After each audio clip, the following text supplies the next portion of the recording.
Coming up, the race for 270 is on. Plus, Washington State has a few initiatives that could have large repercussions nationwide. And students have conflicting opinions over the new ban on all things Greek. Those stories and more tonight on Murrow News 8.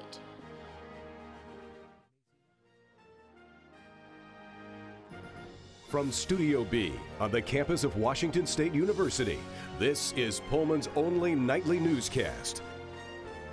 This is Murrow News 8. Good evening, I'm Taylor Graham. And I'm Calvin Crawford. Thanks for joining us for our 2016 election coverage. A number of states have been claimed as the race winds down. It's a close race to 270 electoral votes needed to clinch the nomination. Donald Trump currently holds 238 votes compared to Hillary Clinton's 215. Although the two are neck and neck in terms of the Electoral College, it is interesting to see that Trump leads the popular vote. And as the national election is coming to a close, the candidates are fighting to win those last electoral votes. Students across campus have been following the election throughout the night, and our reporter, Kaylin King, spoke to viewers to get their reactions. Kaylin?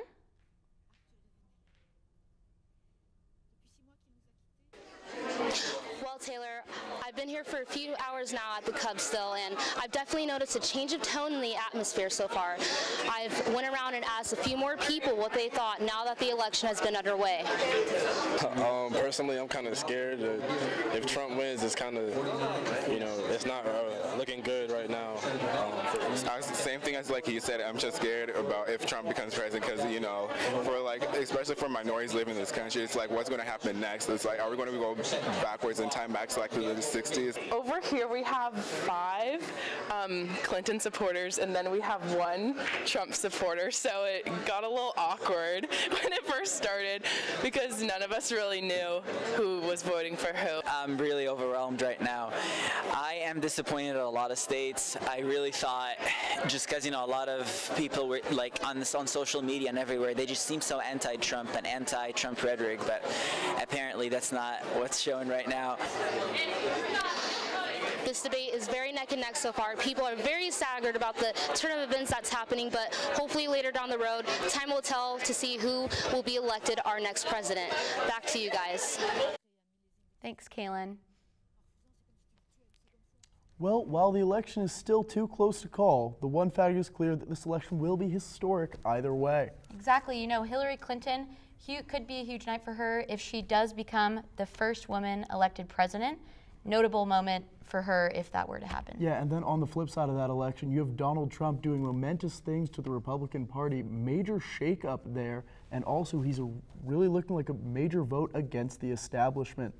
Definitely. He's made waves across headlines, his talk about abortion, immigration, tax cuts for the wealthy, but clearly a lot of analysts didn't see this coming, but it does show that there may be a silent majority. Yeah, and then on the other side of the campaign, once again, you have Hillary Clinton, and she's made clear a lot of her beliefs on things like women's reproductive rights and more, but has also chosen to attack Trump on some issues instead of offering any of her own clear-cut solutions, such as with immigration. Yeah, and there's been a battle too. A prominent theme throughout this election cycle has been the Supreme Court and who the new commander-in-chief will nominate. Yeah, Donald Trump recently released a list of longtime conservatives he would consider appointing to the highest court, while some Republican senators have stated they would block Hillary Clinton from appointing any justices. We go now to Murrow News 8 reporter Kyle Simchuk and political analyst Josh Monroe, who have been tracking results throughout the evening.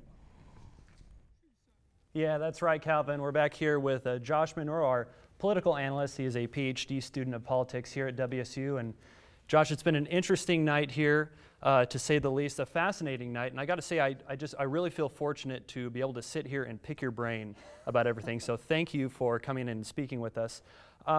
First off, the race, or the election results rather, seem to be a little tighter than people have predicted. Looking at this, is there anything that surprises you or has surprised you about tonight? Absolutely, Kyle. And I just want to say thank you again for the opportunity to be able to speak to you and your audience about this momentous night.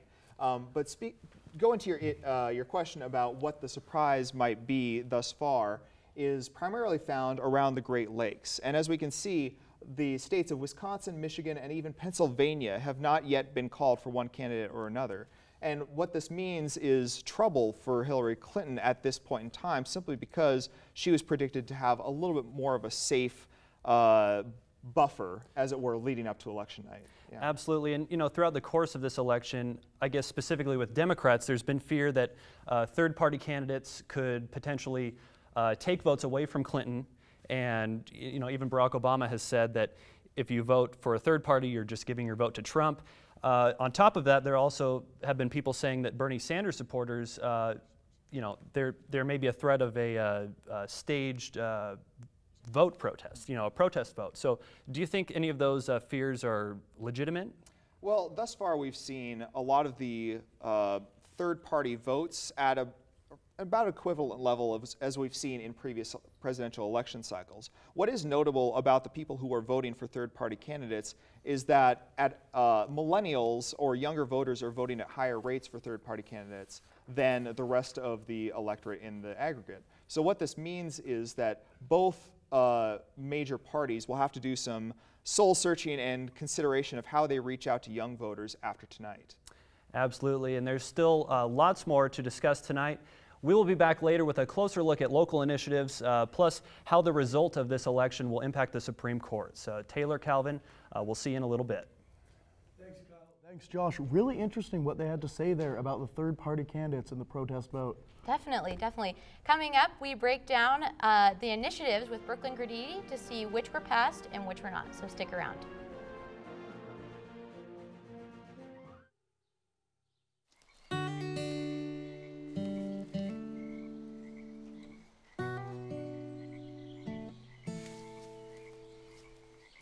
When you're out there, there's no telling what you'll find. I see it, I see it! Oh, look at you. There are some moments only the forest can inspire. Find yours at discovertheforest.org. The great outside. My new mom and I have a lot in common. So shiny. We both love the outdoors. That's not a flower. And she knows a lot about wildlife. A labradoodle. You don't have to be perfect to be a perfect parent. Thousands of kids in foster care will take you just as you are. If you want to be a parent, it doesn't matter how you play or even what you wear. You just need to be there. Thousands of teens in foster care don't need perfection. They just need you.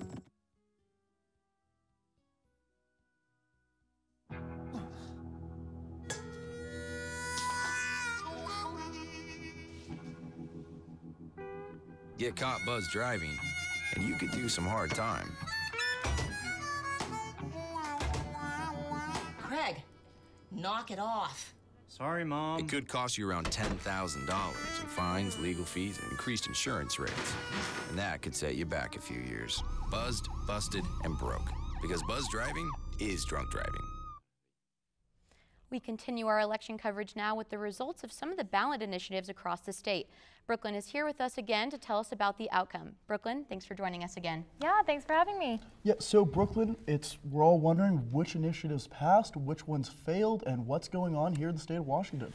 Yeah, so again, I mean, the numbers aren't 100% yet. We don't know for sure what's passing, what's failing, but I can give you what is likely to pass. So what we discussed before, the firearms, courts being able to ban firearms from people who likely might hurt someone they love or hurt themselves, that's looking like it's going to pass 70-30. So again, an initiative is a petition signed by voters that can bring about a public vote and then turn into law. So this doesn't necessarily mean right away that it's a law, but it means that the public will get a chance to vote on it. Also, a minimum wage raise, that's looking like it's going to pass for sure, about 60-40, which is good. So again, by 2020, we should see a minimum wage of $13.50. And then also, what's not going to pass is the carbon tax. So every county but King County voted no on this, which is pretty surprising. So it was about 60-40 since King County is so big, but everyone but King County said no. Wow. Yeah, that's really impressive. So going off of that, what are some of the initiatives that we haven't gotten the chance to discuss? Yeah, of course. So there were 6 on the ballot. So there's 3 more. There was an initiative that wants to change campaign finances. So that could mean more public financing and less big money in the elections. So this means directing state money to candidates of the public's choice. And this is really 50-50 right now. We're going to have to check in tomorrow and see, because it's could go either way right now. Also, there is a initiative that looking like it's going to pass that protects seniors who have in-home caregivers from their private information. So this could protect them from identity theft, right, consumer fraud, penalties like that. And then also, lastly, Initiative 735, this will overturn Citizens United. So this proposes that the federal Constitution amendment changes to reserve constitutional rights for people and not corporations. And again, these are all, that's looking like it's going to pass, but these aren't for sure. So we'll see if they are approved, and then the public will get a chance to vote on them. That's really interesting there, especially with the campaign finance one, seeing how money has influenced this election with Donald Trump, where he says he's self-financing, and then Hillary Clinton, where people have made links to her and banks and a lot of private lobbying things. So very interesting to see how that's all going to shake out there. Mm-hmm. And how does some of these initiatives relate back to Pullman? How can Pullman residents expect these initiatives to impact them personally? Right. I mean, I think a lot of college students living here in Pullman will be happy to see a minimum wage increase. I think that's nice. I know Seattle's trying to get theirs up to $15 an hour, and I think that that's something that someone who's working a minimum wage job could widely agree on. Also, I mean, it's pretty interesting to see how this firearms law kind of played out. I mean, it's pretty overwhelming how everyone voted yes on it. I think that the wording in that one is a little bit vague, and we'll have to see. I think all of these are pretty interesting on when they actually go to the public on voting, if they're going to become law, what they'll decide. And I mean, King County making some big decisions there, so we'll see. And it's interesting because in the pamphlet, you see either side of the initiative and how one side it sounds a certain way, and then you look at the con side and it sounds completely different. So the wording of all the initiatives on the ballot, I think, can be misleading to some voters sometimes. Right.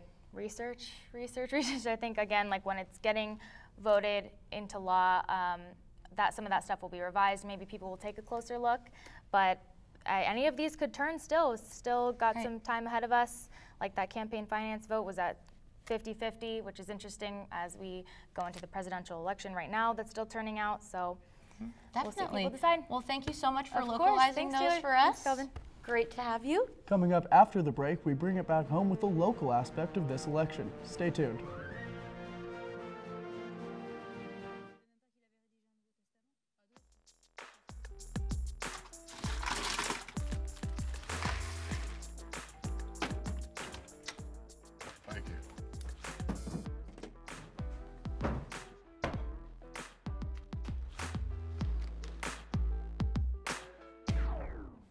You got a king? Go fish! In your face! In your face! The smallest moments can have the biggest impact on a child's life. Take time to be a dad today. Can you help me with this? My new dad teaches me all kinds of stuff. Sure. He helps me with homework. That would be 3.6795. Thanks. Yep. He helps me with my decision making. I wouldn't use this one. Ever. And he's even teaching me how to drive. And that's why cars have bumpers. I'm learning so much. You don't have to be perfect to be a perfect parent. Thousands of kids in foster care will take you just as you are.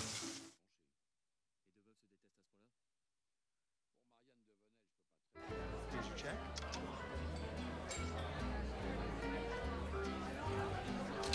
Oh, you got it. You know, since I got rid of my car, I really enjoy walking. Okay. Got it. No? Getting pulled over for buzz driving could cost you around $10,000 in fines, legal fees, and increased insurance rates. Oh, you're home early. You live with your mom? That'll set your game back a few years. Buzzed, busted, and broke. Because buzz driving is drunk driving. Welcome back. We can now report that Donald Trump won the state of Utah. He is now up 244 votes to Clinton's 215.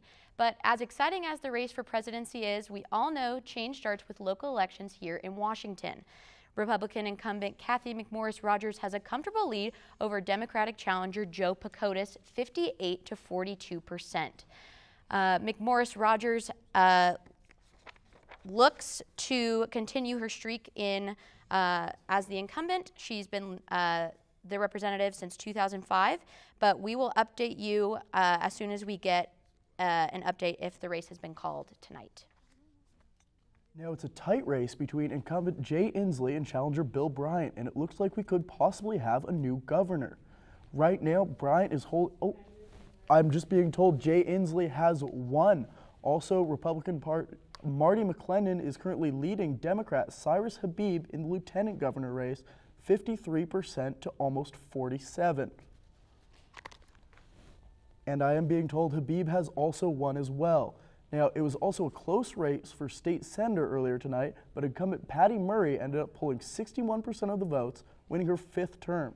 Republican candidate Chris Vance only managed 39% of those votes, and Patty Murray was first elected to Senate in 1992, has been re-elected 3 other times before this day. We now return to Kyle Simchuk and Josh Monroe for a closer look at how local initiatives are panning out. Kyle? Yeah, thanks, Calvin. So Josh, based on the results coming in on the local Washington initiatives, what do you think that says about Washington voters? Well, Washington voters have had a lot to consider tonight in terms of their local initiatives. A lot of really salient issues to consider, from protecting the elderly to Second Amendment rights to campaign finance laws to all over the environment. It's all over the place, and they're really important issues. And it seems that, at least at this point in time, 4 of the 6 initiatives seem to be passing. What is interesting is to consider the ones that haven't passed, and the most notable of which it comes from I-732, the proposed carbon tax. Now, part of the reason why this might have failed is that you should consider the coalition that might have gone into opposing that initiative. Now, normally you'd think on an environmental issue that maybe more right-leaning groups would be opposing this, but that's not necessarily true. Well, not completely true. And that's kind of surprising. Yeah, it is surprising.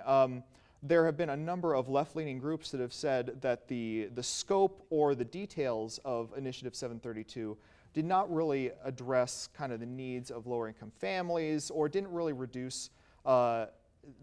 propose to reduce carbon at the levels that they would have been happy with, and they would have preferred a more proactive alternative. So that's part of the reason why 732 seems to be failing tonight. But a lot of other issues that might appeal to more progressive voters seem to be succeeding, including the issue 1491 on the Second Amendment and 1501 on protecting elderly rights. And going off of the Second Amendment related initiative, what are some of the complications you think that are written into that initiative? Well, it seems to be that there are 4 elements that need to be considered when revoking a person's right to own a handgun or firearm. Of course, it's a very touchy issue when you deal with domestic violence and accusations of bodily harm to individuals. So, well, some people say it almost in a way stigmatizes mental illness, I guess you could say. Yeah, and that's been an issue that's kind of been central to the gun control debate for the last, I'd say, 20 years. Ever since there's been a kind of a rise in mass shootings throughout the country, mental illness has been at a focal point at that, and it's really important to tread carefully so as not to stigmatize people while also keeping potential victims safe from gun violence. Do you have any idea if the NRA has weighed in on this at all? I'm not aware, but I would imagine, based on their legislative and lobbying history, that they would be opposed to 1491. But the voters of Washington State writ large have never been ones to take too kindly to the NRA's recommendations. Yeah. Well, certainly interesting developments. Josh, thank you. Calvin Taylor, back to you. Well, thank you, Kyle. Thank you, Josh. Up next, we'll discuss the WSU Greek system's ban of social events. We'll also continue to keep you up to date on the presidential and local elections. Stay with us.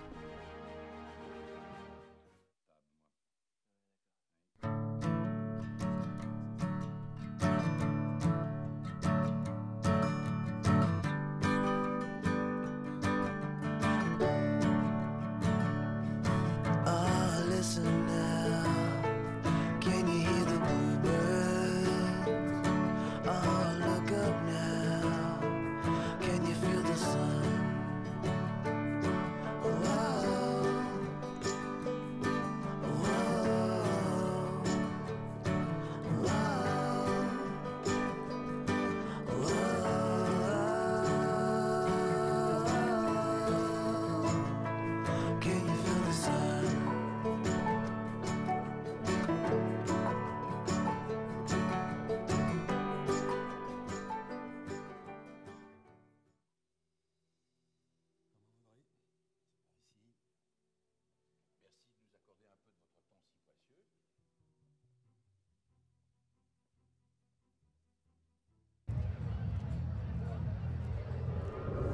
Looking for these? You drive buzzed. Could be one very expensive ride. First, you gotta make bail. Then pay me to get your car back. Your insurance premiums will go through the roof. And my legal fees just keep adding up. All told, it could end up costing you $10,000. Buzzed, busted, and broke. Because buzz driving is drunk driving. The WSU Greek community is reeling after yesterday's announcement that both the interfraternity and Panhellenic councils will ban all social events for the remainder of the semester. As promised, our own Devin Truby has continued to look into this matter. Thank you. A mere 24 hours ago, the Interfraternity and Panhellenic Council released a moratorium canceling all social events for the Greek community. This means that even if one member is found at an unrecognized event, the entire chapter will face unrecognition. Students have taken this matter personally. Cars were vandalized at Lambda Chi Alpha, the fraternity that IFC President Nate Harris belongs to. Expletives were written on the vehicles, and the vehicles had to be scrubbed clean. Murrow News 8 will continue to update you on this matter, and join us tomorrow for an exclusive interview with Panhellenic President. Emotions are definitely running high here in Pullman. We're almost reaching a boiling point, but how is the election heating up? Well, right now, CNN still has the electoral votes at 244 for Trump and 215 for Clinton. The most recent call was still Utah. If we get any updates, we will tell you right away. And it's still a close race in the Senate. As we reported earlier, the House, the Republicans will retain control, but for the Senate, it's still a tight race. Fascinating stuff here. It's getting down to the wire, and tensions are running high as final numbers start rolling in. When we return, Kyle Simchuk will update us on the local aspect. Stay tuned.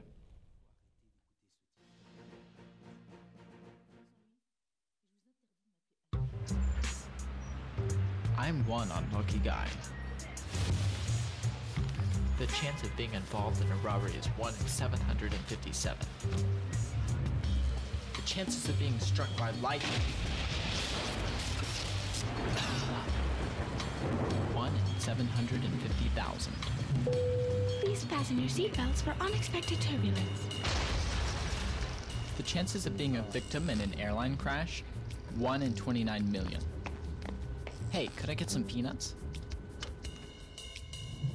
The chances of being involved in a car crash are far greater than lightning strikes and plane crashes. And if you are texting while driving, your risk of crash increases 23 times. Now, I may be an unlucky guy, but I don't have to be part of that statistic, and neither do you. Drive responsibly.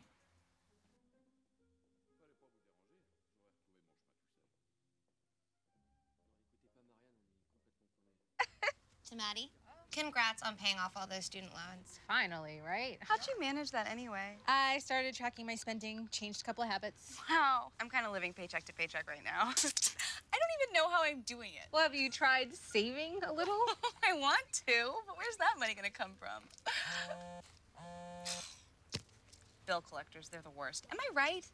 When it comes to financial stability, don't get left behind. Not home. Get tools and tips for saving at feedthepig.org. Well, Josh and Kyle have been so great for us all night, recapping local elections and initiatives. And like we've been saying all night, this race affects more than just the White House. It's also the Senate, House, but also the Supreme Court. Yeah, our reporter Kyle Simchuk is coming back to discuss the future of the Supreme Court for after this election. Kyle? Yeah, thanks, Calvin. So like we've been saying all night, this race affects more than just the White House, you know, the Senate, House of Representatives, but the Supreme Court. And so explain a little bit about how this will impact that. Yeah, there are historical implications for all three branches of the federal government, and especially in the Supreme Court. We've seen over the last 10 months that the institution has kind of been operating not at full capacity. Ever since the death of Antonin Scalia in February, the nominee that President Obama selected, Merrick Garland, has yet to fill in that ninth position, and he might never do so. Now, what might happen after tonight is there are four scenarios to consider, and these are interesting. These are interesting. Very so interesting. if Hillary wins and the Senate retains Democratic control or gains Democratic control, she'll be able to put in most likely be able to put in the candidate of her choice. But if the Senate does not flip and Hillary wins, then she'll have a very difficult time putting in a more left-leaning or liberal judge or justice. On the other side, if Donald Trump wins and the Democrats take control, he will have a very difficult time putting a conservative justice in, as he's wanted to do for as long as he's been running. But that fourth scenario is if Donald Trump wins and the Republicans retain control, he might be able to fill in that empty seat that was formerly going to go to a more left-leaning judge with a conservative, and possibly fill in future seats with more conservative justices. What do you think President Obama is thinking right now as far as his legacy? I mean, a few days ago he might not have been so concerned, but right now it's kind of a different story. Well, if you want to just consider the Supreme Court for just a second, President Obama is not a happy camper. But if you want to talk about President Obama's legacy after tonight, I think a lot of voters agree that they take on a much more positive view of the president when considering his 8-year tenure in office and his legacy going forward. Now, we have seen in this race two candidates with almost historically high unfavorable numbers, so that reflects more positively on the sitting president. So after tonight, no matter who wins and ends up taking that seat in the Oval Office, many people will be looking fondly on years past and acting a little bit more cautiously with looking towards the future. And what do you think the future of both Republicans and Democrats, the future of the parties and the campaigns and all that process, is this election tonight going to change that forever? Forever, probably not. For the near future, I'd say absolutely. If I were to name a theme for the night and following this election night, please do. Let's hear that. It would be soul searching. Both parties would need to do a significant amount of soul searching in terms of what kind of demographics are they appealing to, what kind of base of voters do they want to appeal to, and will those parties work together going forward? Well, yeah, and they certainly seem like they are at an identity crisis right now. Certainly the Republicans, you have Paul Ryan kind of biting his tongue at times to support his party's nominee. Yes. And even after the 2012 race with Romney and Obama, the GOP did the autopsy on the campaign and the party to see what they needed to do differently. They said reach out towards women and minorities, but that certainly wasn't the case with Donald Trump necessarily this year, but it may not have hurt them. So no. We're actually out of time right now. Josh, I want to thank you so much for joining us, and we really appreciate you coming on. And Calvin Taylor, back to you. That's all we have. Thank you, Kyle. Thank you, Josh. Wonderful insight from Josh once again about how people are going to see Obama once he's out of office. Definitely. And, you know, I think no matter what the results are of this election, that we should be really grateful that we all get the chance to participate in the democratic process. Well, we hear it every election cycle, Americans saying they'll move to Canada if their favorite candidate isn't elected president. For those of you looking for a change of scenery due to the results of the 2016 presidential election, you may be disappointed to know that the Canadian immigration website has crashed. Has anything else crashed, Taylor? The stock market is down a few points. And, you know, we can't make a call right now as to who the next president will be. We'll have more information on that for you tomorrow night in our newscast at 7 and 10. That concludes our 2016 election coverage. Thank you for watching.